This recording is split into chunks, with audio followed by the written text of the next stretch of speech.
जनताको सवाल जनसवाल, जनताले उठाएका आवाजहरू, जनताले उठाएका सवालहरू र सरोकारवाला व्यक्तित्वसँग प्रत्यक्ष रूपमा कुराकानी गर्ने जनसवाल कार्यक्रम हेर्न बस्नुभएका तपाईँलाई सबभन्दा पहिला म श्री कृष्ण महर्जन नेवाको तर्फबाट जोजोलपा लसकुसा अनि अभिवादन।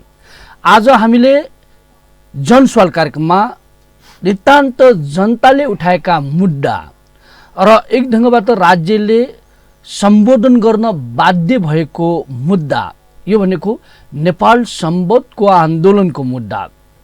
आजभन्दा करिब 42 वर्ष अगाडिबाट सांस्कृतिक आन्दोलनको रूपमा सुरु गरिएको नेपाल सम्बोधको आन्दोलन अहिले नेपाल सम्बोधलाई सरकारले राष्ट्रिय सम्बोधको रूपमा मान्यता दिइसकेको एकातिर, अर्को नेपाल सम्बोधका प्रवर्तक शङ्खदर साखवालाई राष्ट्रिय विभूति घोषणा गरिसकेको अवस्था। यो विषयमा हामी केन्द्रित भएर कुराकानी गर्दैछौँ। अब भने राज्यले गर्नुपर्ने के, जनस्तरबाट गर्नुपर्ने के त, यी विविध विषयमा केन्द्रित भएर कुराकानी गर्नका लागि आज हामीले श्यामकृष्ण मानन्दरलाई आमन्त्रण गरेका छौँ, जो राष्ट्रिय विभूति शङ्खदर साखवा प्रतिष्ठानका निवर्तमान अध्यक्ष हुनुहुन्छ। उहाँ मध्यपुर थिमीका हुनुहुन्छ र प्रतिष्ठान पनि मध्यपुर थिमीमै छ। यी विषयमा केन्द्रित भएर कुराकानीतर्फ लाग्नेछौँ। श्यामकृष्ण मानन्दरजी, जोजोलपा नमस्कार। जोजोलपा नमस्कार। यो राष्ट्रिय विभूति शङ्खदर साखवालाई राष्ट्रले मान्ने हिसाबले विभूतिको रूपमा शङ्खदर साखवालाई मानिसकेको अवस्था एकातिर, अर्कोतिर शङ्खदर साखवाले प्रतिस्थापन गरेको नेपाल सम्बोध जुन चाहिँ अहिले राष्ट्रिय सम्बोधको रूपमा मानिसकेको राज्यले एकातिर यो छ भने, यसको अलिकति इतिहास कट्याएर हेर्ने हो भने सबभन्दा पहिला शङ्खदर साखवाको मूर्ति, उसको प्रतिमा सार्वजनिक रूपमा प्रकाशित गर्ने पनि मध्यपुर थिमी। सबभन्दा पहिला शङ्खदर साखवालाई राष्ट्रिय विभूति घोषणा गर्नुभन्दा अगाडि नै जुन ढङ्गबाट चाहिँ प्रतिमा स्थापना गर्ने, जनस्तरबाट स्थापना गर्ने पनि मध्यपुर थिमी नै। यो मध्यपुर थिमीसँग शङ्खदर साखवाको सम्बन्ध के हो? टेका तपाईँहरूले चाहिँ यो विषयलाई यति धेरै उत्थान गर्नु, यो सुरु नै गर्नु कारण के हो यो खास? सबैभन्दा पहिला त यहाँलाई धेरै धेरै धन्यवाद। यो इन्डिजिनियस टेलिभिजनमा यो शङ्खदर र नेपाल सम्बोधको बारेमा केही कुराहरू राख्न पाउँदाको अविस्मरणीय क्षण, म यहाँहरूप्रति धेरै धेरै आभारी छु। वास्तविक रूपमा शङ्खदर र मध्यपुरसँग कसरी जोडियो, म त अब भर्खर हामी आन्दोलनका कार्यकर्ता। अब हुन त मैले नेपाल सम्बोध र नेपाल भाषा अनि शङ्खदरको बारेमा आजभन्दा यो 40 वर्ष अगाडिदेखि नै म यो कार्यक्रममा पद्मरतन दाईसँग आन्दोलनमा लाग्दै गर्दाखेरिको क्षण, यो हेर्दाखेरि यो एउटा हामीमा दायित्व बोध नै भएको जस्तो हामीलाई लाग्यो। र जब नेपाल सम्बोध 1120 भनौँ कृष्णप्रसाद भट्टराईको प्रधानमन्त्रीत्वका कार्यकालमा नेपाल सम्बोधका प्रवर्तक शङ्खदरलाई राष्ट्रिय विभूति घोषणा गर्ने भनेर 2056 साल मङ्सिर 2 गते जसरी घोषणा भयो, त्यसले एउटा हामीलाई फेरि एउटा अर्को उत्साह थपिदियो। जसले गर्दाखेरि हामी त्यति बेला नै हामीले के भन्यौँ भनेदेखि, अब यो नेपाल सम्बोध का प्रवर्तक शङ्खदर साखवाको हामीले न उहाँको मूर्ति थाहा छ, न उहाँको पहिचानबारे हामीलाई जानकारी छ। यो विषयमा हामीले प्रचार प्रसार गर्नु आवश्यक छ भन्ठानेर हामीले त्यति बेला नै एउटा सार्वजनिक कार्यक्रममा, जहाँ चाहिँ लगन टोलमा टुच्चा कार्यक्रमको त्यति बेला धेरै चलन चल्तीमा थियो कि नेपाल सम्बोधलाई उजागर गर्नको लागि टुच्चा कार्यक्रमले हेल्प गरेको थियो। त्यो बेलामा हामीले लगनमा टोलमा चाहिँ मध्यपुर थिमीको नयाँ थिमी चोकलाई चाहिँ शङ्खदर चोक घोषणा गर्ने र नेपाल सम्बोधका प्रवर्तक शङ्खदर साखवाको प्रतिमा स्थापना गर्ने भनेर सबैभन्दा पहिला हामीले त्यो गऱ्यौँ। त्यो आधार कहाँबाट प्राप्त भयो भन्दाखेरि, म त्यति बेलाको ल्याम्पोचोको अध्यक्ष भएको नाताले, थिमीको नाताले त्यति बेला चाहिँ हामीलाई यो शङ्खदर बारेमा सबैको उत्सुकता भइराखेको थियो। र त्यति बेला चाहिँ अब यो शङ्खदर भन्ने को, यो कसरी उसले नेपाल सम्बोधलाई प्रवर्तन गरे भन्ने कुरामा धेरैको जिज्ञासु रहँदाखेरि मल्लके सुन्दर दाईले अब यो भुवनलाल प्रधानज्यूले जति अनुसन्धान गर्नुभएको छ त्यो अभिलेख, त्यो इतिहासलाई चाहिँ हामी कोट्याएर हेर्न जाउँ। त्यसमा चाहिँ शङ्करको मूर्ति कहाँ छ भन्दाखेरि त्यो इतिहासभित्र चाहिँ पशुपतिनाथको उन्मुक्तेश्वर भैरवको दक्षिणपट्टि यसको शिलामूर्ति छ है।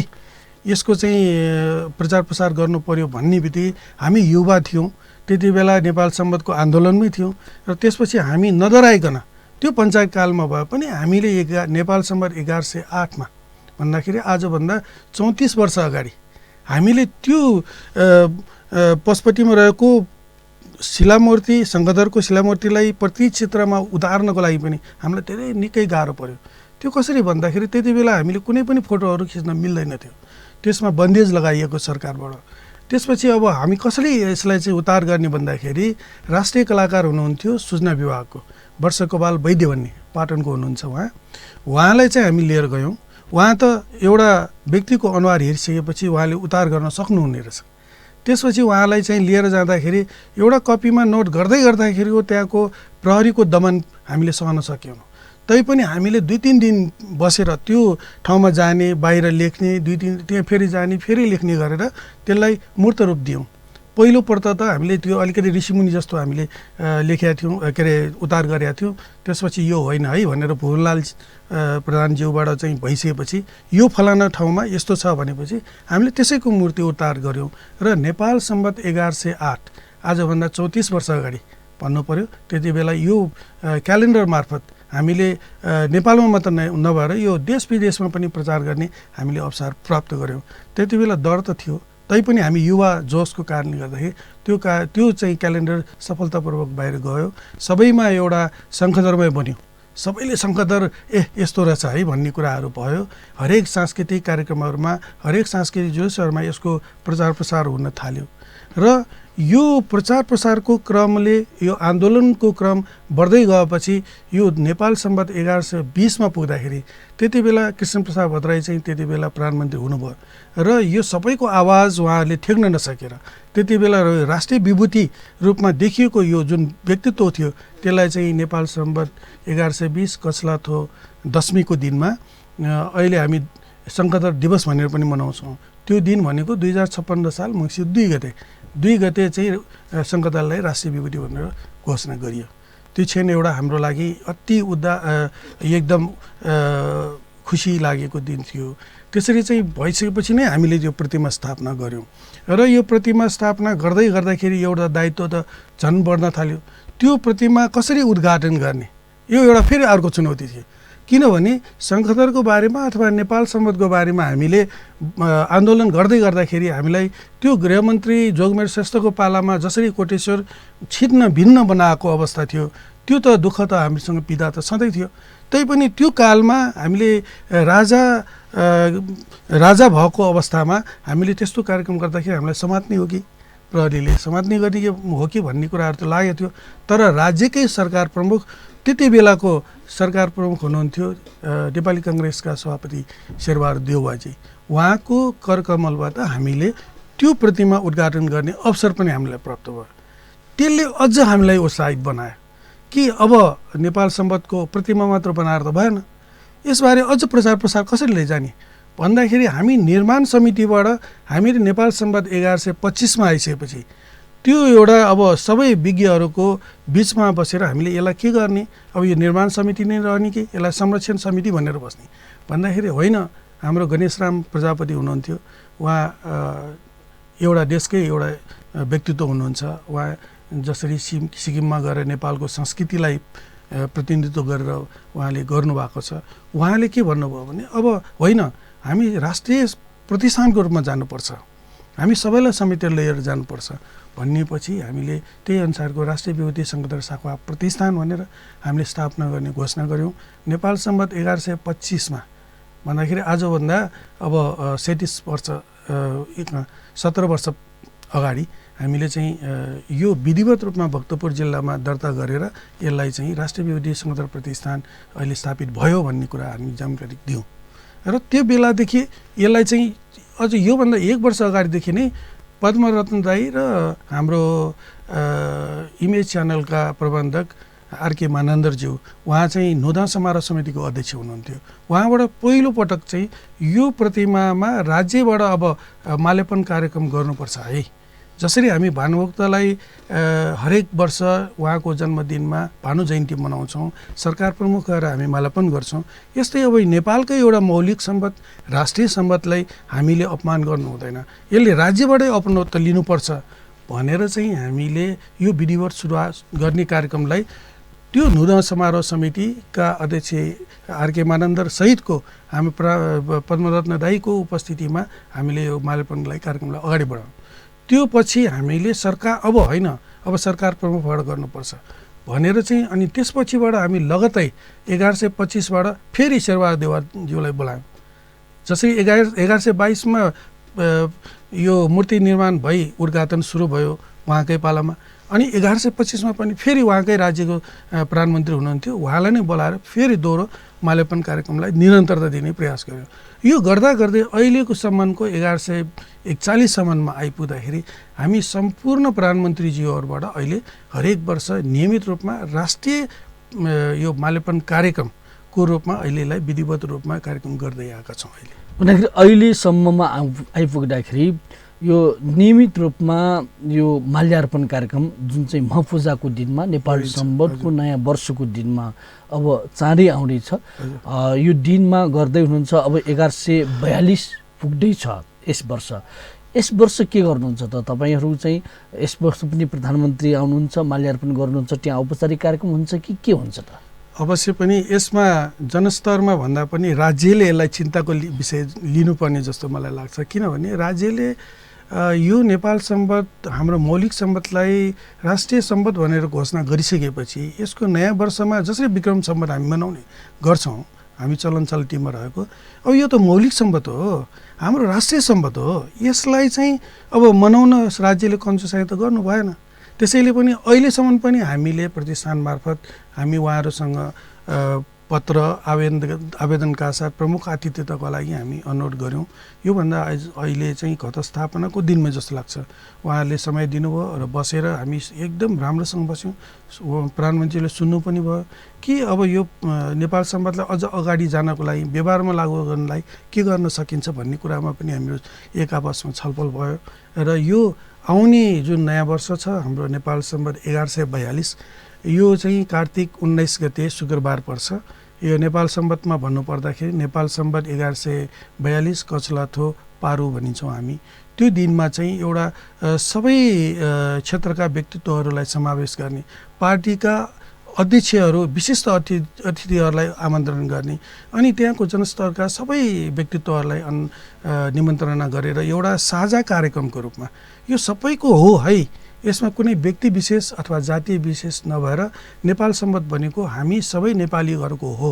यो पुर्खाले आर्जिएको सम्पत्तिलाई हामी संरक्षण गर्नुपर्छ, प्रिजर्भ गर्नुपर्छ भनेर हामी यो जसरी निरन्तर रूपमा हामीले गर्दै आएका थियौँ पहिला, यो 2 वर्ष चाहिँ अब यो पेन्डेमिकको कारणले गर्दाखेरि कोभिड-19 को कामले गर्दाखेरि के अरे त्यसको प्रभावले गर्दाखेरि हामीले भव्य रूपमा गर्न सकेनौँ।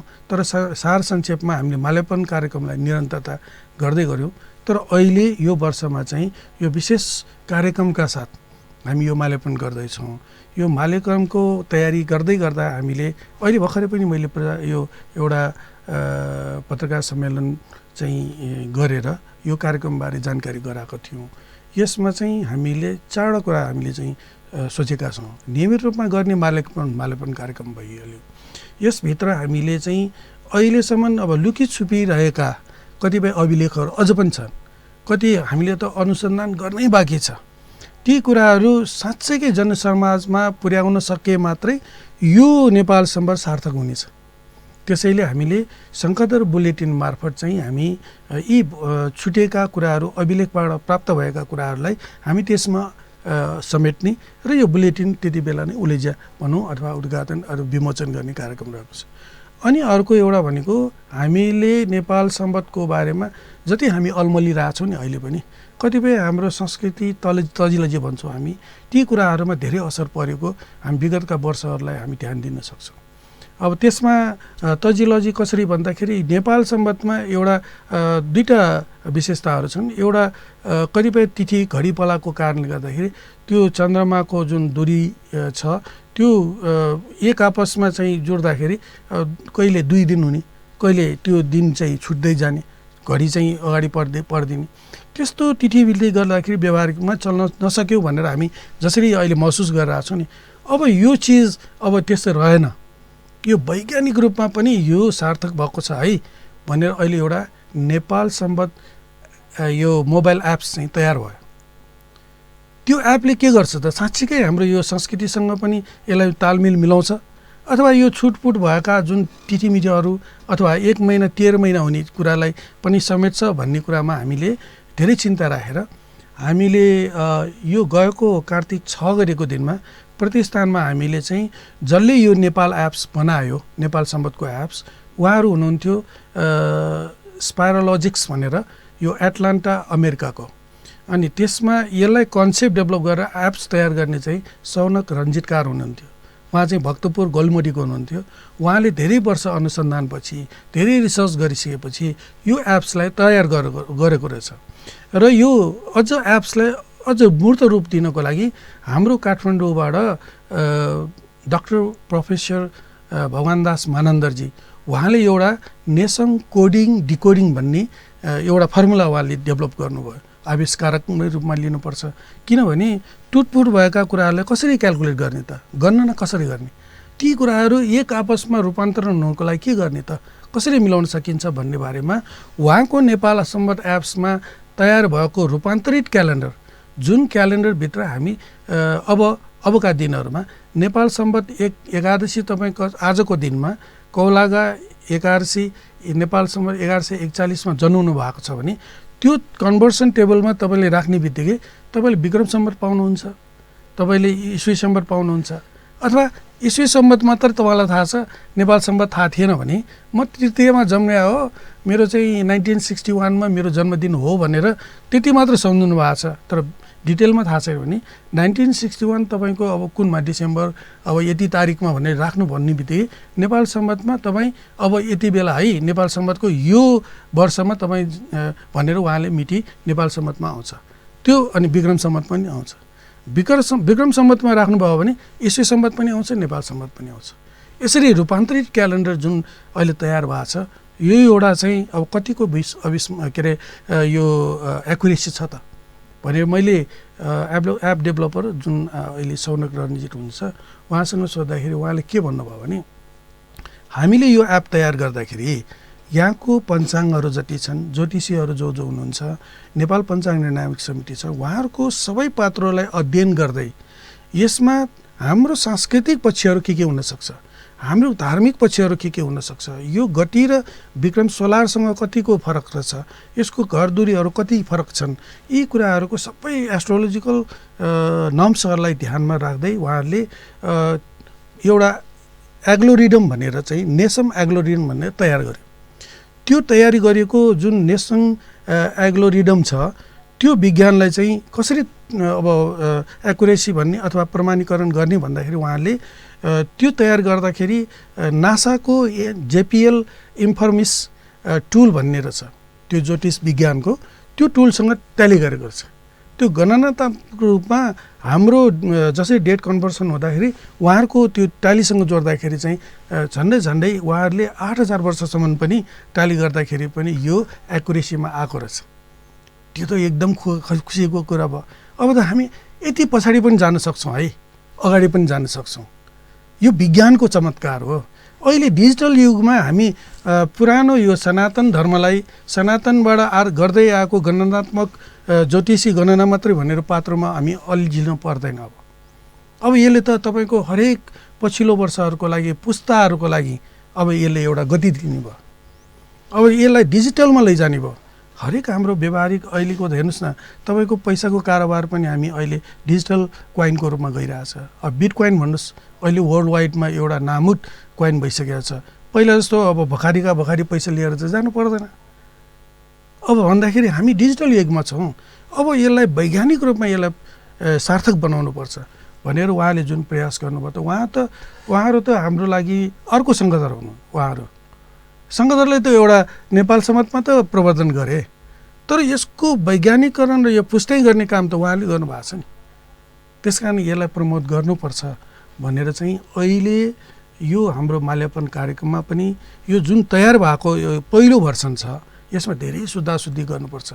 जहाँसम्म लाग्छ हामीले गरेको जुन ब्रिफिङ कार्यक्रममा पञ्चाङ्ग निर्णायक समितिको उपस्थितिमा हुँदाखेरि पञ्चाङ्गको तर्फबाट पनि कस्तो खालको सुझाव आयो भने अवश्य पनि यो वैज्ञानिक युगमा यो वैज्ञानिक कुरालाई हामी चाहिँ साथसाथै लिएर जानुपर्छ।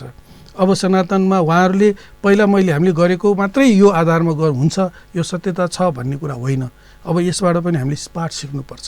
त्यस कारणले चाहिँ अब उहाँहरूसँग हामी पुल बनेर यसलाई चाहिँ नासाको यो जुन विज्ञान छ त्योसँग जोडेर अब हाम्रो पात्र भनेको एकरूपता ल्याउनुपर्छ। यसलाई चाहिँ नेपालमा मात्र होइन विश्वमा पनि एउटा इन द वर्ल्ड वान पात्र भन्ने कुराहरू चाहिँ हामीले विकसित गर्नुपर्छ भन्ने कुराहरू आएको हुनाले अब हामीले यो कार्यक्रम मार्फत माल्यार्पण जुन दिन हाम्रो नयाँ सम्वतको नुदन कार्यक्रम हुन्छ त्यो कार्यक्रममा हामीले चाहिँ त्यसलाई लन्च गर्छौँ, उलेजा गर्छौँ। त्यो कहाँ गर्छौँ भन्दाखेरि यो त विभिन्न ठाउँमा अब प्रचार प्रसारको लागि विभिन्न ठाउँमा चाहिँ अहिले प्रतिमा स्थापना भइसकेका छन्।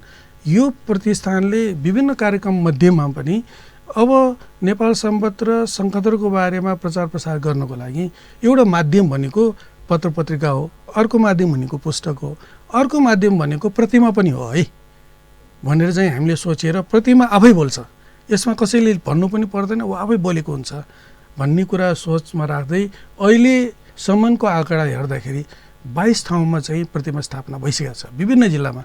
अब तपाईँको भन्नुहोस् न, पहिलो सङ्कदरको मूर्ति कहाँ छ भन्दा पशुपतिमा छ। अहिले दोस्रो पहिलो जनस्तरबाट स्थापित भएको मूर्ति कहाँ छ भन्दा ठिमीमा छ। अनि त्यसपछि अब कहाँसम्म छ त भन्दाखेरि यो पश्चिमको धनगढीसम्म छ, पूर्वमा विराटनगर छ, त्यसपछि डमकमा छ त्यो, अनि त्यसपछि यो हाम्रो वीरगन्जमा छ। अहिले 3 वर्ष अगाडि हामीले चरीकोटमा स्थापना गऱ्यौँ, जहाँ कि मान्छेहरू मात्र निवार मात्र नभएर सबै जनजातिका सबै हुनुहुन्थ्यो, उहाँहरू सबैलाई समेटेर त्यहाँ पनि स्थापना गऱ्यौँ। त्यसपछिको 2 वर्षको अन्तरालमा जुन लकडाउनमा बिचमा पनि पोखरामा पनि हामीले प्रयास गऱ्यौँ र पोखराको वीरेन्द्र स्मृति पार्कमा अहिले त्यहाँ एउटा सङ्कदरको प्रतिमा स्थापना भइसक्यो। अब यसलाई विधिवत रूपमा उद्घाटन गर्ने र राज्यबाट यसलाई चाहिँ अपनोत्तर लिने हिसाबमा यो अहिले आउने नेपाल सम्वत 1142 को नयाँ वर्षको कार्यक्रम भव्य कार्यक्रमका साथ त्यहाँको नेवाखल लगायत त्यहाँको जनजाति लगायत सबै मिलेर एउटा भव्य कार्यक्रमको आयोजना हुँदैछ। र यही 3 ठाउँमा अहिले चरीकोट, काठमाडौँ के अरे ठिमी अनि त्यसपछि पोखरामा चाहिँ एकैपटक यसलाई लन्च गर्ने। अब हामीसँग अब पात्र खोज्नु पर्दैन है, हाम्रो हातमा छ मोबाइलमा। किनभने तपाईँको मोबाइलमा हुनुहुन्छ, हरेक मोबाइल अहिले स्मार्ट मोबाइलमा परिणत भइसकेका छन्, सबैको हातमा छ। अब फेसबुक चलाउनेले अवश्य पनि अब यो एप हेर्नलाई कुनै अप्ठ्यारो नपर्ला। अब यसको लागि अब कसरी अर्को सजिलो उपायमा हेर्न सकिन्छ भन्दाखेरि अहिले क्युआर कोड पनि डेभलप भएको छ। तपाईँले क्युआर कोड डेभलप गर्ने त्यसमा स्क्यान गर्ने बित्तिकै तपाईँ नेपाल सम्वत सिधा आइहाल्छ र तपाईँको जति बेला हेर्नुपर्ने तिथि पात्र छ सजिलैसँग तपाईँले त्यो चाहिँ हेर्न सकिन्छ। अब यसलाई यो लन्चपछि अब यसको अझ प्रचार प्रसारको लागि यो एपमा त जान्छ नै, तर जसले पढ्न आउँदैन, जसलाई चाहिँ यो के अरे मोबाइल चलाउँदैन उनीहरूलाई त पात्रको आवश्यकता हुन्छ।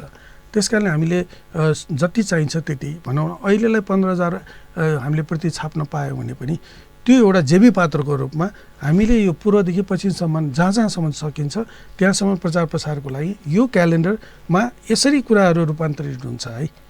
यहाँहरूको जन्ममिति सबै कुराहरू अहिले हेर्न सकिन्छ भनेर हामीले त्यो पात्र अहिले प्रेसमा छ। अब यो नयाँ वर्षमा हामी यसलाई ल्याउँछौँ। यो अब दुईवटा अब अर्को कुरा म भन्न चाहन्छु यहाँलाई, सम्बद्ध क्यालेन्डरको रूपमा आयो, तिथि पात्र पनि हेर्न सक्यौँ। जसरी हामी मितिमा भन्छौँ नि 2078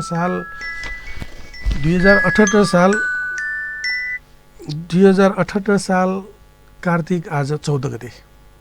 अब यो त हामी शैलीसँग लेख्न सक्छौँ हैन, चलन चल्तीमा पनि सबैले अब लेखेकै भयो।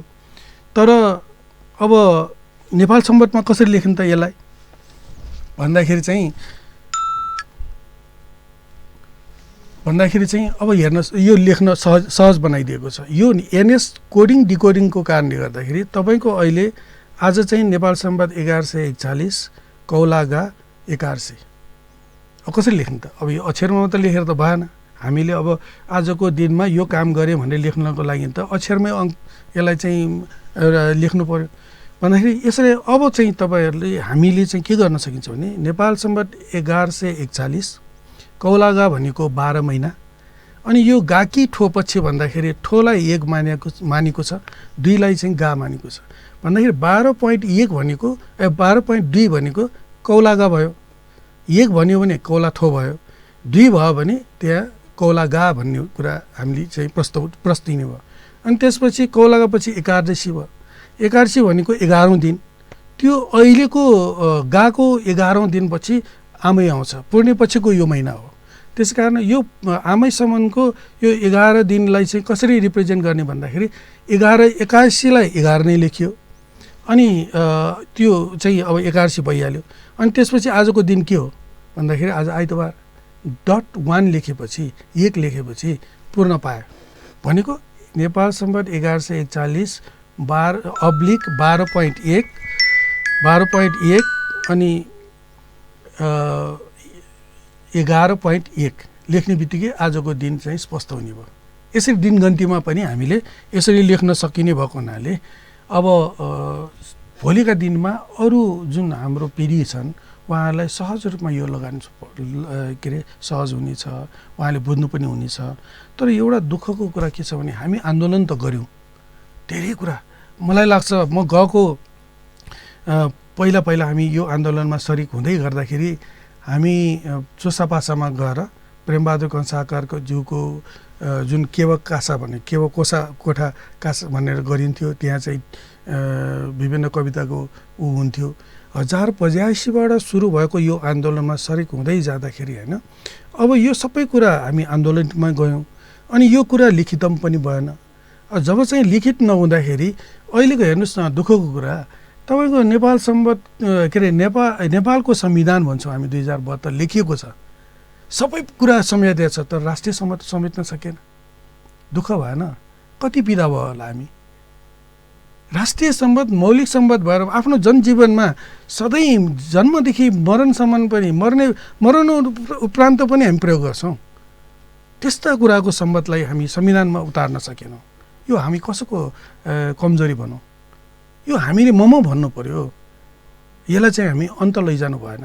यसलाई अब राज्यबाट पहिला अब यो विषयमा तिथि गणना गर्न गाह्रो छ, मिलाउन सकिएको छैन भनेर हामी चाहिँ जसरी सोचेका थियौँ अब त यो रहेन नि। यसले त सबै रूपान्तरण पनि हुने भयो, तपाईँको दैनिक जीवनमा पनि प्रयोग गर्न सकिने भयो, अब व्यावहारिक रूपमा प्रयोग गर्न सकिन्छ है भन्ने कुराको एउटा प्रमाणित पनि भएको छ। त्यस कारणले गर्दाखेरि अब राज्यले मलाई लाग्दैन कि अब यसमा ढिला गर्छ जस्तो मलाई लाग्दैन। यो पञ्चाङ्गले पनि यसलाई चाहिँ एक किसिमले अब उहाँहरूसँगको बिचमा छलफलपछि यसलाई सार्थकता दिन्छ भन्ने मलाई लाग्छ। उहाँहरूको आश्वासन पनि त्यही छ। त्यसै कारणले अबको दिनहरूमा अब यसलाई चाहिँ अझ सिद्धता दिनको लागि अथवा नेपाल सम्वाद हाम्रो राष्ट्रिय सम्वादलाई व्यावहारिकमा साँच्चीकै सबै पुस्ताले प्रयोग गर्छ भन्नको लागि चाहिँ हाम्रो पाठ्यक्रमहरूमा हाम्रो घर घरमा दैनिक जीवनमा यी तिथिहरूलाई हामीले नियमित रूपमा पहिला जसरी प्रयोग हुन्थ्यो 1960 देखि त्योभन्दा पहिला पनि प्रयोग हुन्थ्यो, त्यो पछि हाम्रो भएन र अहिले प्रयोग गर्दैछौँ हामी भन्दाखेरि त्यसलाई हामी हाम्रा बच्चाहरूलाई हाम्रो नानीहरूलाई त्योभन्दा पछिल्ला पुस्ताहरूलाई यो जानकारी हामीले गराउँदै गऱ्यौँ अथवा पाठ्यक्रम माध्यमबाट होस्, यो पुस्तक माध्यमबाट होस् अथवा यो डिजिटल युगमा हामीले कम्प्युटर माध्यमबाट किन नहोस्, यसलाई चाहिँ एप्स मार्फत अब हामी नेपाल सम्वादको यो तिथिमा हाम्रो जन्म भएको छ भने त्यसलाई प्रचलनमा ल्याउनको लागि त्यो व्यवहारमा ल्याउनु पर्यो हैन। त्यो गर्नको लागि राज्यबाट पनि पहल हुन्छ भन्ने जस्तो मलाई लाग्छ। अनि यो प्रतिष्ठानले यो सङ्घदर प्रतिष्ठान भनेको कुनै जनस्तरबाट स्थापित भएको हुनाले यसमा विज्ञहरूको सबै समेटेर अहिले हामीले समेटिराखेका भनेको इतिहासविदहरू, पुरातत्त्वविदहरू, संस्कृतिविदहरूलाई सँगै राखेर यो कार्यक्रम हरेक कुराहरू क्रियाकलापलाई अगाडि बढाउनलाई उहाँहरूसँग सहकार्य गर्दैछौँ। अब यसमा अझ प्रमुख भूमिका भनेको हाम्रो पत्रकार साथीहरू नै हुनुहुन्छ। उहाँहरूले यो नेपाल सम्बन्धको बारेमा प्रचार प्रसार नगरेको भए सायद मेरो विचारमा अझ यो गौण हुन्थ्यो होला। यो जसरी अहिले यहाँसम्म पुग्यो भनेको उहाँहरू यो जर्नलिजमको कारणले गर्दाखेरि पनि यो राज्यलाई बाध्य बनाएको पनि छ एउटा। अनि त्यसै कारणले अबका दिनहरूमा अब त बाध्य बनाउनु पर्दैन, यो हाम्रो दायित्व सम्झेर चाहिँ हामी अगाडि जानुपर्छ। त्यस कारणले हाम्रो हरेक क्षेत्रबाट हरेक कोणबाट यसलाई अगाडि लैजानको लागि सबैको हातेमालो गर्नुपर्छ। यो मात्र नेवारको मात्रै सम्बन्ध भन्ने कुरालाई पनि अलिकति हामी पछाडि बसेर यो सम्बन्ध यदि नेवारको अथवा जातीय अथवा व्यक्ति विशेषलाई लिएर जान थाल्यो भने यो कदापि यो राष्ट्रिय सम्बन्ध हुन सक्दैन। यो राष्ट्रिय सम्बन्ध भनेको हामी सबैको सम्बन्ध हो। सबैले यसलाई अपनत्व लिनुपर्छ, सबैले प्रयोगमा ल्याउनुपर्छ। त्यसको लागि मैले भने राज्यबाट एउटा विधि विधानहरू तयार गर्नु पर्यो, नीतिहरू स्पष्ट गर्नु पर्यो। अब हामी राज्यसँग के माग्छौँ भन्दाखेरि माग्नै पर्दैन, राज्य आफैले खोज्नुपर्छ, राज्य आफैले व्यवस्था गर्नुपर्छ कि सङ्कट र नेपाल सम्बन्धको बारेमा एउटा दायित्व छ राज्यको।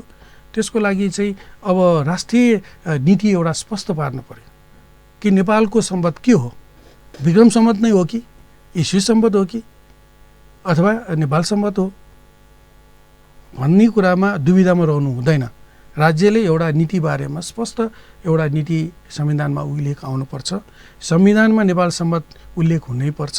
यसको लागि पनि राज्यले सोच विचार गरेर अब यसलाई पुनर्लेखन कार्यक्रममा होस्, ढिलै भए पनि यसलाई समेटेर लानुपर्छ भन्ने हाम्रो माग छ। अर्को अब यो सम्बन्धलाई कसरी अगाडि लैजान सकिन्छ भन्ने बारेमा मैले अघि पनि भने अब यो सम्बन्ध बारेमा चाहिँ जस अहिले राज्यले चाहिँ यो नीति सम्बन्धी तयार नगर्दासम्म चाहिँ हामीले अझ पनि उहाँहरूप्रति ल अब राज्यबाट यो गर्नको लागि हामी यो तयार गरेका छौँ, यसको लागि यहाँहरूबाट यसरी गरिदिनु भयो भने यो स्थापित हुनसक्छ भन्ने कुरामा हामी सबै पनि लाग्नुपर्छ भन्ने तपाईँहरूको चाहिँ। अब तपाईँले जुन भन्नुभयो अब संविधानमा नेपाल सम्बन्धको कुरा, व्यावहारिक रूपमा प्रयोगको कुरा, एप्सको कुरा, यी धेरै कुरा बताउनुभयो तपाईँले। यो बताइरहँदाखेरि अब तपाईँहरू प्रतिष्ठानको नेतृत्व गर्दै हुनुहुन्छ, प्रतिष्ठानमा तपाईँ पूर्व निवर्तमान अध्यक्ष सङ्कटहरूसँग सम्बन्धित प्रतिष्ठान जनस्तरबाट गठन गरेको यो प्रतिष्ठानको कुरा चाहिँ अब चाहिँ प्रतिष्ठानले माग मात्रै गर्ने हो कि आफूले के गर्ने हो त? यो नीति निर्माणको सवालमा तपाईँहरूको अध्ययनबाट तपाईँले पाएको चिज चाहिँ त्यहाँ चाहिँ राज्यका निकायहरूमा सरकारलाई दिने कुरामा के छ त, यो विषयमा पनि बताइदिनुहोस् न। अवश्य पनि दायित्व मैले अघि पनि यो बारेमा छोटो दिएँ। यो प्रतिष्ठान गठन गरिसकेपछि यसको सम्पूर्ण दायित्व ऊ आफैमा पनि यो मतलब निड भयो, उसको दायित्व अनुसारको काम त गर्नै पर्यो। यसको लागि पहिलो वर्षमा 3 वर्ष अगाडि रविन्द्र अधिकारी जो पर्यटन मन्त्री हुनुहुन्थ्यो उहाँबाट चाहिँ हामीले लिखित रूपमा मन्त्रीस्तरीय निर्णय पनि गराएका छौँ। त्यो कस्तो भनेदेखि अब यो राज्यबाट राष्ट्रिय विभूति घोषणा, राष्ट्रिय सम्पद घोषणा गरिसकेपछि अब यसलाई चाहिँ राज्य स्तरबाट यसलाई चाहिँ अपनत्व लिने हिसाबमा अब यो मटेपु ठिमीको जुन पहिलो जनस्तरबाट निर्मित प्रतिमामा राज्यबाट जसरी अघि पनि भने मैले भानुभक्तमा माल्यार्पण गरिन्छ, अब राज्यबाट त्यहाँ जाने यो कार्यक्रम चाहिँ यो हाम्रो है, यो राज्यको है भनेर चाहिँ भन्ने कुराको लागि त्यो लिखितम रूपमा एउटा मन्त्रीस्तरीय निर्णय पनि गराइसकेका छौँ कि यो अब भानु जयन्ती जस्तै यो माल्यार्पण कार्यक्रम हरेक वर्षमा यसरी गर्ने, यो राज्यको तर्फबाट यो कार्यक्रम गर्ने भनेर त्यो गरायौँ। त्यो गराएको तर अहिलेसम्म त्यो सूचना विभागको क्यालेन्डरमा निक्लन पाएको छैन। त्यसको लागि अझ पनि हामी सङ्घर्षरत नै छौँ। यो एउटाको पक्ष थियो भने अर्को भनेको अहिले तत्कालै हामीले चाहिँ अब यो नीति अथवा यसको विधि विधान अथवा यो प्रतिष्ठान सङ्गठनको लागि के गर्नुपर्छ, यसलाई राष्ट्रिय प्रतिष्ठान के गरी गठन गर्न सकिन्छ भन्ने कुरामा अब त कानुन नै बन्नुपर्ने रहेछ। यो यतिकै यो प्रतिष्ठान भनेर चाहिँ नेपाल सरकारले पनि गठन गर्न नसक्ने, यसको चाहिँ पुरै अध्यादेश नै तयार गरेर यसलाई चाहिँ राज्यबाट चाहिँ पारित गर्नुपर्ने अवस्था छ। त्यसको लागि हामीले वरिष्ठ कानुनविद हाम्रो राजुमान सिंह मल्ल अहिले प्रतिष्ठानको सल्लाहकार पनि हुनुहुन्छ, सल्लाहकार समितिबाट उहाँलाई चाहिँ एउटा जिम्मा नै दिइसकेको छ कि यो अब बन्ने यो कस्तो खालको हुनुपर्छ, यसको चाहिँ एउटा जुन खाका अध्यादेश तयार गर्नको लागि उहाँलाई जिम्मा पनि दिइसकेका छौँ र उहाँले वर्कआउट गर्दै हुनुहुन्छ। भोलिका दिनमा यो अध्यादेश हामीसँग तयार भइसकेपछि यो प्रति हामी केन्द्रमा हामी पठाउँछौँ, केन्द्र सरकारलाई हामी दिन्छौँ र केन्द्र सरकारबाट यसलाई परिमार्जित गर्नुपर्ने छ भने परिमार्जित गर्ने, होइन भने त्यो अनुसारको चाहिँ अब राज्यबाट चाहिँ यसलाई निर्णय गरेर यसलाई चाहिँ यो राष्ट्रिय प्रतिष्ठानको रूपमा यसलाई चाहिँ प्रचार प्रसार गरेर यसबाट जे गर्नुपर्ने हो अनुसन्धान गर्नुपर्ने, यसलाई चाहिँ प्रचार प्रसार गर्नुपर्ने, अझ यसलाई प्रभावित यो अझ यसको चाहिँ संरक्षणको लागि के गर्नुपर्छ भन्ने राज्यले गर्नुपर्छ। अब राज्य भन्दाखेरि अहिले सरकार भन्दाखेरि 3 तहको सरकार छ। एउटा सङ्घीय सरकार अर्थात् केन्द्रीय सरकार, प्रदेश सरकार 7वटा भयो, अनि स्थानीय सरकार भनेर सबै पालिकाहरू चाहिँ सरकारको रूपमा रहेको छ। मध्यपुर थिमी पनि मध्यपुर थिमी नगरपालिका छ। नगरपालिका स्तरबाट के छ त तपाईँको नगरपालिकामै छ, यो नगरपालिका क्षेत्रभित्रै छ प्रतिष्ठान, अनि तपाईँहरूले नेतृत्व गरिराख्नु भएको छ त्यहीँका। अब नगरपालिका पनि एउटा सरकार हो, स्थानीय सरकार, उसले के गरिरहेको छ त तपाईँहरू चाहेको अनुसार चाहिँ उहाँले चाहिँ अर्थात् मेयर उपमेयर वडाध्यक्ष पालिकाका सदस्यहरू उहाँहरूले गरिराख्नु भएको छ? अवश्य पनि यसमा त दुईमटै छैन।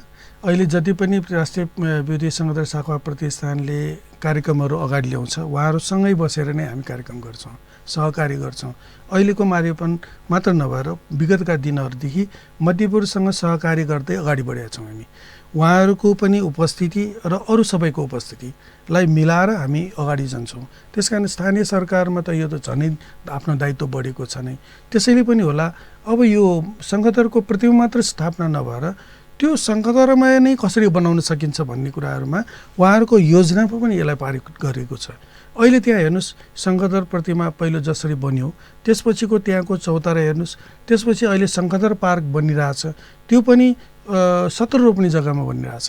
त्यो पार्कभित्र शङ्खदरको जति ऐतिहासिक कुराहरू छन् त्यसलाई चाहिँ हामी मतलब जीवन्त रूपमा प्रस्तुत गर्ने, त्यो भनेको स्कल्पचरको रूपमा त्यसलाई चाहिँ अब उसले भनौँ न भक्तपुरको दरबार जहाँ चाहिँ आनन्ददेवपुर राजाको पालामा त्यहाँ श्रीवन्त जोशीले जसरी चाहिँ यो सुवर्ण मुहुर्तको कुरा ल्याउनु भयो त्यो दरबार क्षेत्र, त्यसपछि तपाईँको कहाँ भन्दाखेरि लखुतीर्थ विष्णुमितिको तीरमा होइन, लखुतीर्थमा बालुवा त्यहाँ त्यो मुहुर्तमा निकालेको बालुवा चाहिँ सुन हुन्छ भन्ने थियो, त्यो लखुतीर्थ भयो। त्यस्तै चाहिँ त्यो बालुवाको भारी कहाँ बिसाएको थियो भन्दाखेरि लखुफल्चामा, मरुको लखुफल्चामा, त्यो फल्चाको पनि त्यहाँ चाहिँ मतलब इन्ट्रोड्युस गर्ने। त्यसपछि तपाईँको अब शङ्खदरले प्राप्त गरेको धन जुन छ त्यसले चाहिँ ऋणमुक्त गरिदिइसकेपछि त्यो जनताको तमसुक जसरी चाहिँ हामी डिपोजिट गर्छौँ त्यो सबै ल्याएर उसले च्याटेको ठाउँ कहाँ हो भनेदेखि सिनामङ्गल हो। त्यो जुन शिलाको ढुङ्गा छ त्यो अहिले रनवेभित्र परेको छ र अस्ति चाहिँ हामीले अस्ति भनेको पहिलो वर्षमा हामीले उत्खननको लागि गयौँ, त्यो रनवेभित्र परेको हुनाले त्यसलाई संरक्षण कसरी गर्न सकिन्छ भन्ने कुरामा पनि कुराहरू भइरहेछ र त्यसको टुक्रा अहिले कहाँ छ भन्दाखेरि एक टुक्रा त्यो मतलब कन्स्ट्रक्सन गर्दा निर्माण गर्दाखेरि छुटिएर आएको त्यो ढुङ्गालाई चाहिँ अहिले पेप्सी कोलाको बजारको चोकमै त्यहाँ चाहिँ यतिकै थाप्न गरेको रहेछ, त्यसलाई मन्दिरको रूपमा देवताको रूपमा पूजा गर्ने गरिन्थ्यो। तर अहिले त्यसलाई चाहिँ सिसा के अरे तामाको कभरले त्यसलाई ढक्कन बनाएर त्यसलाई सन्तानेश्वर महादेव भनेर अहिले चाहिँ पूजा गरेको अवस्था छ। त्यसरी यो सिनामङ्गल भयो। यी कुराहरूलाई चाहिँ हामी अनि अर्को एउटा हामीले जोड्नुपर्ने जस्तो लाग्छ, भुवनलाल प्रधानजीले इतिहासमा पनि लेख्नु भएको छ, भक्तपुरको साकोठा अहिले पनि जीवितै छ, त्यो ठाउँ अहिले पनि संरक्षित छन्। यो विराट निकेतन स्कुल छ नि त्यो निकेतन वरिपरिलाई साकोठा भन्दो रहेछ, त्यो अहिले लाइब्रेरीको रूपमा चलिराखेको छ। त्यहाँ चाहिँ त्यो साकोठा के हो भन्दाखेरि पहिला उहाँको साकोठाको अर्थ भन्दाखेरि पहिला चाहिँ जसले आर्थिक कारोबार गर्छ त्यो कारोबार गर्ने थलोलाई चाहिँ साकोठा भन्दो रहेछ। शङ्खदर साकोठा छ त्यहाँ, त्यस कारण यो पनि यो जोडिएको हुनुपर्छ जस्तो मलाई लाग्छ। त्यस कारण यी कुराहरूलाई हामी कसरी एड्रेस गर्ने, ती सबै कुराहरू यो शङ्खदर पार्कभित्र एड्रेस गर्ने भनेर हामी नगरपालिकाको योजनाभित्र यसलाई पनि पारेका छौँ। अब यो योजनाको एउटा मास्टर प्लान नै बनेको छ। यसमा अहिले काठमाडौँ महानगरपालिका अहिले मेयरज्यू हाम्रो विद्यासुन्दर साक्यज्यूबाट पनि हरेक वर्ष 1 करोड रुपियाँ नगरपालिकाले उपलब्ध गराएको छ र नगरपालिकाले अहिले सङ्गदर पार्कलाई सङ्गदरमै बनाउँदैछ। अब यो सँगसँगै हामीले अर्को पनि के गरिरहेको छौँ भनेदेखि नगरपालिकासँग विगत पहिलादेखि हामी बालमा बस्दै सहयोगमा बस्दै गरेर यो प्रतिष्ठानलाई अगाडि बढाउँदै थियौँ। यो त अब राष्ट्रिय प्रतिष्ठान यसरी बालमा बसेर चाहिँ चल्दैन। तैपनि अब हामीसँग त आर्थिक अवस्था यदि हामीसँग राम्रै भएको भए हामी त अर्कै उसमा बस्थ्यौँ होला। एउटा कोठामा बाल बसेर त भएन भनेर हामीले अनुरोध गर्दा गर्दै यो अहिले मध्यपश्चिम नगरपालिकाको मेयर मदन सुनार श्रेष्ठको एउटा कार्यदल बसेर हामी छलफल गऱ्यौँ। ल यो ठाउँमा अब सङ्गदर साखुवा प्रतिष्ठानको भवन बनाउने भन्ने निर्णय भयो र त्यसमा चाहिँ प्रदेश सरकारको तर्फबाट अहिले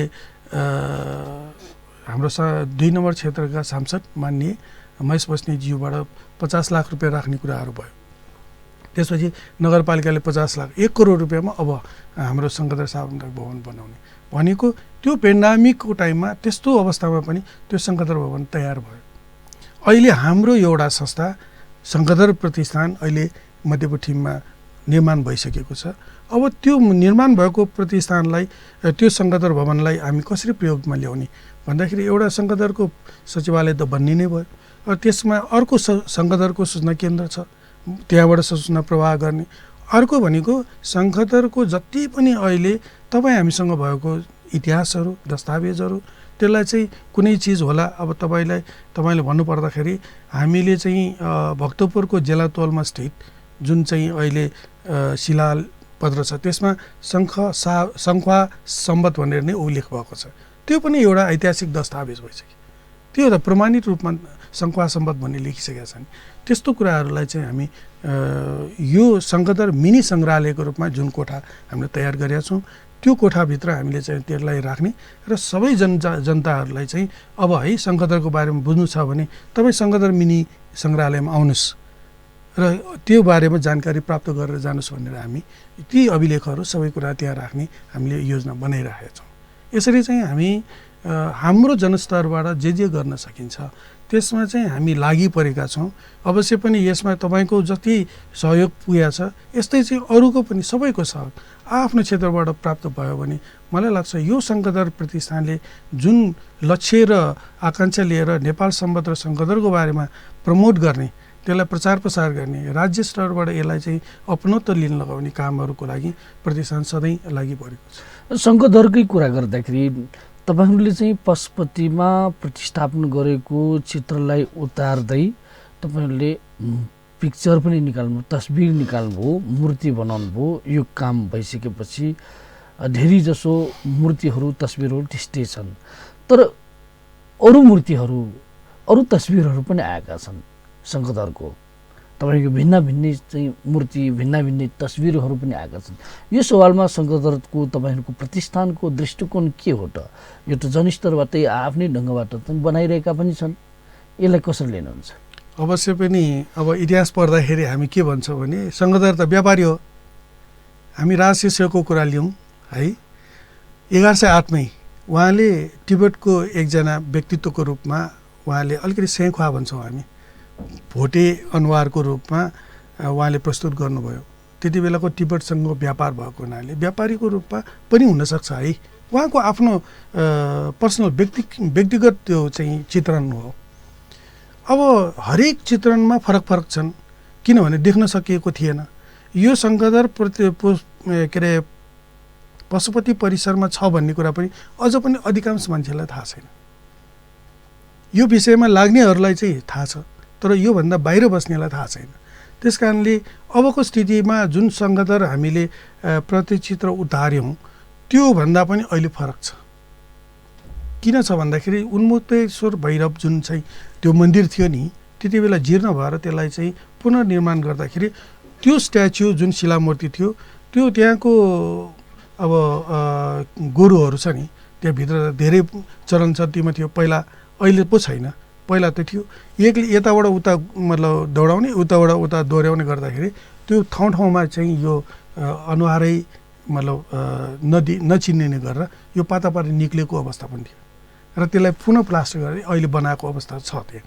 त्यसकारण चाहिँ फरक त छ अलिकति, तर जुन किसिमले अहिले बजारमा तपाईँले देखेको कुराहरू भन्नुभयो पूर्ण रूपमा यो स्ट्यान्डिङ कीर्तिपुरमा भएको जस्तो पूर्ण कदको मूर्ति त कहीँ छैन। यो एउटा कल्पना हो। यसकारण कल्पनालाई हामी यो निकाल्नै हुँदैन। यो चाहिँ फरक आयो, यो एकरूपता हुनुपर्ने हो भन्ने कुरामा हामीले यसमा विमति लिनु हुँदैन। तर सङ्गदरप्रति आस्था त छ नि, हामी सबैमा जे जति गऱ्यौँ हामी यो प्रचारमुखी यो शङ्करदर भन्ने हो है। जुन खालको अहिले मैले भने नि अघि पूर्व मेचीदेखि पश्चिमको धनगढीसम्म पुग्दाखेरि पनि त्यहाँ शङ्करदरको प्रतिमा बसेछ नि, राम्रो भए पनि नराम्रो भए पनि, तर आधार के भन्दाखेरि शङ्करदरको प्रतीक हो है भन्ने कुरा त बुझियो नि। त्यसैले अब शङ्करदर प्रतिष्ठान के चाहन्छ भने एकरूपता होस्। यो अथेन्टिक आधार प्रमाणितको आधार बिनाको मूर्तिलाई चाहिँ हामी यही हो भनेर भन्न मिल्दैन। यसको लागि आधार चाहिन्छ। अब यसको लागि पनि हामी नेपाल भाषा मङ्काखल काठमाडौँ हाम्रो दुर्गालाल श्रेष्ठज्यूको अध्यक्षतामा बसेको एउटा कार्यक्रममा पनि यी कुराहरू प्रस्तुत भए। त्यसमा हाम्रो इतिहासकार त्रिरत्न मानन्दरले उहाँले स्पष्टै भन्नुभयो यो प्रस्ताव आउँदाखेरि यो फरक छ, यसलाई चाहिँ यसलाई मान्नुपर्छ यसलाई मान्नुपर्छ भन्दाखेरि यो ठिमीमा भएको प्रतिमासँग ठिमीको लागि कुरा नलिउन। यो राष्ट्रिय प्रतिमा हो, यो कुनै ठाउँको विशेषको होइन, यो त राष्ट्रिय प्रतिमा हो। त्यसै कारणले हामीले राष्ट्रियतालाई ध्यान दिनु पर्यो। कुनमा आधारित छ भन्दाखेरि पशुपतिसँग आधारित छ। त्यस कारण यो कुरा अझ कहाँ मतलब यसलाई व्यक्त गरिएको छ भन्दाखेरि लन्डनको एउटा पुस्तकालयमा पनि यो जुन इतिहास छ त्यो चाहिँ त्यहाँ व्यक्त गरेको हुनाले अन्यत्रको चाहिँ प्रति चित्रलाई चाहिँ हामीले मान्यता दिनु हुँदैन। तर स्वतन्त्र जुन हाम्रो छ अभिव्यक्ति छ अथवा स्वतन्त्र जुन कल्पना छ हाम्रो, त्यसलाई चाहिँ कसैले फेरि कुदार्न पनि सक्दैन। त्यो त आफ्नो इच्छाको कुरा भयो नि। व्यापारी हुनसक्छ, व्यापारी जस्तो टिबेटियन जस्तो पनि लाग्यो, टिबेटियन जस्तो, तर जस्तैसुकै प्रकारको ल्याए पनि शङ्करदरको बारेमा त प्रतीक त आयो, त्यति मात्रै हो। तर सकेसम्म हामी एकरूपता ल्याउन सकियो भने हाम्रो यो शङ्करदर र राष्ट्रिय सम्बन्धको बारेमा हामीले संरक्षण गर्नेमा हामीलाई अप्ठ्यारो पर्दैन। हामी सबै जनजातिसँग जान सक्छौँ। यो नेवारकै हो भनेर चाहिँ भन्न मिल्दैन। अब भुवनलाल प्रधानज्यूले के भन्नुहुन्थ्यो भने तपाईँ अब कल्पना गर्नुहोस् 1120 वर्ष अगाडि त्यति बेलाको नेपाल मण्डल के थियो होला। अहिलेकै पनि हामी यो 50 वर्ष अगाडिको कुरा हेर्न थाल्यो भने त्यति बेला 1 रोपनी जग्गाको 100 रुपियाँमा पाउँथ्यो, 2000 रुपियाँमा पाउँथ्यो भन्थ्यो। अहिले 1 आना जग्गाको 2 करोड रुपियाँ पर्छ भन्दा कति फरक भयो। त्यति बेला त भुवनलाल प्रधान के भन्नु, त्यति बेला सायदै होला 500 जना नेपाल मण्डलमा मान्छेहरू थियो भने त्यति बेला उसले ऋणमुक्त 1 तोलाले पनि हुनसक्छ नि, होइन? गर्न सकिन्छ नि। थोरै त्यो मतलब भारीका भारी नै सुन भएको त होइन होला। अहिले पनि कर्णालीमा हेर्नुहोस् तपाईँ, अहिले पनि सुन निकाल्ने छ। दिनभरिमा 1 तोला जति सुन निकाल्ने पनि छ। खोलामा बगेको जुन बालुवालाई चाल्दै उहाँहरूले अहिले पनि तपाईँ हरेक टिभीमा हेर्नुहोस् ती कुराहरू देखाइरहेको हुन्छ। भन्दाखेरि सुन बालुवा नआउने कुरा हुँदैन, धातु हो नि।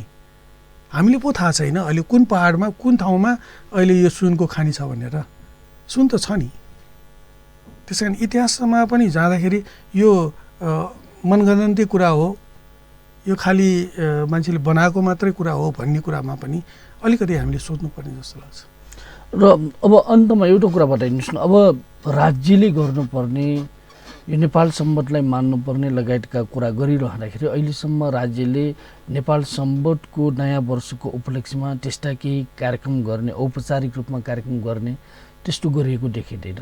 सामान्य ढङ्गबाट चाहिँ चियापान त्यस्तो गरेको पनि पाइन्छ, तर औपचारिक समारोह गरेको जस्तो देखिएको छैन अहिलेसम्म। यो सवालमा के हो, अहिलेसम्म जनस्तरबाट गरिरहेको छ, जनस्तरबाटै बनाउनुपर्छ, राज्यले बनाउनु आवश्यकता छैन कि? तपाईँहरूको दृष्टिकोण के हो? अब यो म दोहोऱ्याउँछु अझै, राज्यले अपनत्व लिनै पर्छ। यो सबैको हो भन्ने कुरा पनि उहाँले एड्रेस गर्नै पर्छ। यसको लागि मैले अघि पनि भने यो सबै गर्नको लागि अहिले एउटा जुन अध्यादेश भनौँ अथवा यो ऐन कानुनको निर्माण हुनु जरुरी छ। जति पनि अहिले केही नयाँ कुराहरू गर्दाखेरि ऐन कानुन बनाएरै अनि त्यसपछि अगाडि जान्छ।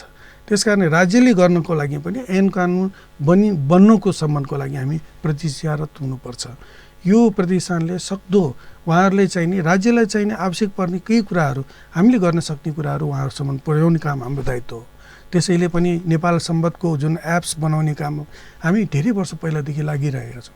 हामीले त बनाउन सक्दैनौँ, तर बनाउने मान्छे त छ नि, निर्माणकर्ताहरू त हुनुहुन्छ नि। जसरी अब एटलान्टाबाट अब अमेरिकाको नासामा काम गर्ने जुन चिफ टेक्नोलोजीको अफिसर सौनक रञ्जित कारले जसरी तयार गर्नुभयो नि, त्यो त हाम्रो लागि भ्यालु, त्यो ठुलो भ्यालु हो, त्यो ठुलो सम्पत्ति हो। त्यस्तो चिजहरू त्यस्तो व्यक्तित्वहरूलाई राज्यले सम्मान गर्नुपर्छ, ल्याएर त्यो कसरी गर्न सकिन्छ, अब व्यवहारमा लैजाँदा के गर्नुपर्छ उहाँलाई अगाडि लिएर जानुपर्छ। हामीले यी कुराहरू सबै प्रचार प्रसारको माध्यमबाट राज्य स्तरमा यो पुर्याउने कामहरू हामीले गरिरहेछौँ।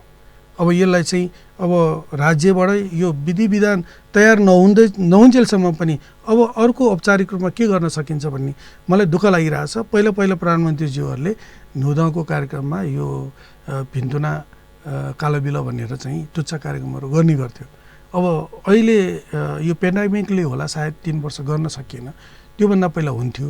त्यसलाई निरन्तरता दिनैपर्छ औपचारिक रूपमा, र साथमा चाहिँ यो राष्ट्रिय कार्यक्रमलाई राज्यले अपनत्व लिएर राज्यकै कार्यक्रमको रूपमा यो अगाडि जानुपर्छ। त्यसले अनि राष्ट्रिय रूपमा यो सम्बन्धलाई पनि राज्यले मतलब आफ्नो दायित्व वहन गरेको जस्तो देखिन्छ र अगाडि बढेको जस्तो देखिन्छ। तर अहिले सबै मिलेर एउटा ऐन कानुन बनाउनको लागि यो कस्तो खालको अगाडि जाने, यसको संरक्षणको लागि के गर्नुपर्छ, यसले भविष्यको दिनमा भविष्यको हाम्रो चाहिँ अरू पिँढीहरूलाई हामी कसरी सम्झाउन सकिन्छ, उहाँहरूले कसरी प्रयोग गर्न सकिन्छ बारेमा सबै पूर्ण रूपमा यो पाठ्यक्रममा लिएर जानेदेखि लिएर प्रचार प्रसार गर्नेदेखि लिएर सङ्घदरको प्रतिमा स्थापना गर्नेदेखि लिएर अरू सङ्ग्रहालय बनाउने समेतको कुराहरूलाई चाहिँ राज्यले अलि अब सोच्नुपर्ने अवस्था छ। र यो मलाई लाग्छ अब केही वर्षमा यो कुराहरू पनि सम्भव हुनेछ भनेर मैले ठानेको छु। र सङ्घदर प्रतिष्ठानले यस विषयमा सबैसँग सहमति, सबैको सहयोग जुटाएर यसमा विज्ञहरूलाई संलग्न गराएर यो राज्यमा यसको लागि के गर्नुपर्ने हो त्यसको लागि चाहिँ प्रतिष्ठान सधैँभरि तयार रहेको छ र गर्दै गरेको पनि छ र अहिले गर्दै पनि जानेछ। तपाईँ आइदिनुभयो, समय दिनुभयो, यति धेरै सङ्घदरको सन्दर्भमा र नेपाल सम्बन्धको सन्दर्भमा यति धेरै कुरा बताउनुभयो, यसको लागि धन्यवाद छ। नमस्कार जोजलप्पा। नमस्कार।